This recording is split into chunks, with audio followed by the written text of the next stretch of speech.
Gusto mo bang palitan yung head unit ng sasakyan mo? Tara! Gusto ko yan. Bago ka mag-start, kinakailangan nakahugot muna yung susi ng sasakyan mo at syempre nakadisconnect yung battery. Ang kakailanganin natin para magpalit ng head unit ay screwdriver. Saka minsan kung medyo komplikado yung dashboard mo, kakailanganin mo ng pambaklas.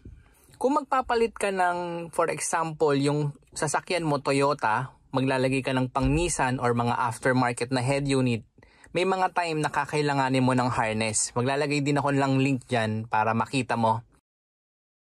Bago mo baklasin, kailangan silipin mo muna yung panel ng sasakyan mo. Itong head unit mo, makikita mo may panel yan dito. Itong linyang yan. May mga ibang sasakyan, nakaganto. May iba naman, ito lang. Kailangan i-check mo lang kung ano yung modelo ng sasakyan mo. Once na-check mo, ito, minsan may mga screw, tanggalin mo lang yung mga nakalagay dito. Pero itong unit natin, Avanza, walang screw to. So gagawin mo lang, uhugutin mo lang to diretso. May konting persa, saka tutunog lang yan. Yan. Tapos dahan-dahanin mo dito. Hanggang sa matanggal mo. Pero wag mo munang huhugutin basta-basta. Kasi may mga time na ito, yung mga hazard button mo or kung ano man button mo, may nakasaksak. So itong harness, huhugutin mo. Sa paghugot, pipindutin mo lang to, tapos ipupull mo. Yung mga head unit niyan, naka-fix yan dito sa dashboard natin. Makikita mo, may bracket yan, tapos may screw, ayan. Dito ganun din, and then, ayan, saka yan. Tatanggalin mo lang ngayon yung mga screw na yan.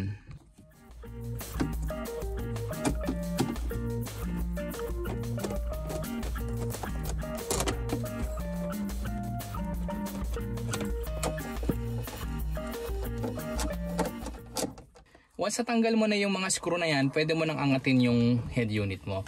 Pero wag mo basta-basta hilahin kasi babalik ka ulit dito sa mga harness sa likod. Ayan, may makikita ka ditong harness. Ganun din lang naman ulit. I-click mo lang ngayon yung parang button na yan dito. Ayan.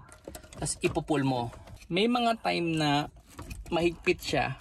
Pero kailangan mo lang konting i-wiggle ng konti para matanggal yan.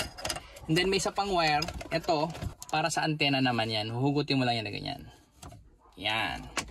Mapapansin mo ngayon dito sa harness natin, merong dalawang ganyan, meron din isa. So ito aftermarket na kasi to. Ito yung original socket ng Toyota. So since Toyota ikakabit ko, Toyota socket din lang ang kakailanganin ko. So hindi ko nakakailanganin itong aftermarket na to. So sa paghugot, yan, pindot hugot. Pag matigas, wiggle mo ng konti. Yan. Ngayon, tong bracket na to, tatanggalin mo ngayon to, tong dalawa. Yan. Kasi ito yung magko-connect sa head unit mo papunta sa dashboard. So, ilalagay mo ngayon to sa bagong head unit mo. Pag nakabit mo na yung bracket, panahon na para ikabit ngayon sa dashboard yung head unit. Sa pagkabit, syempre yung mga wire, sasaksak mo na or yung harness, saksak mo lang dito. Diretso lang yan. Since Toyota yung socket ko, Toyota yung head unit ko, walang problema.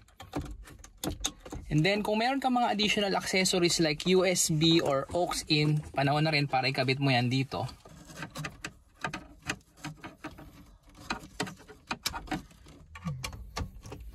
Once okay na yung mga harness, i-screw na natin to.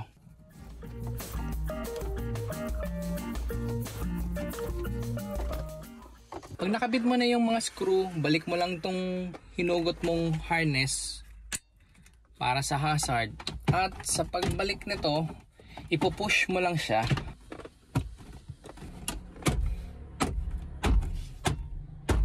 Once na okay na lahat, ibalik mo na yung battery tapos i-testing na natin ngayon.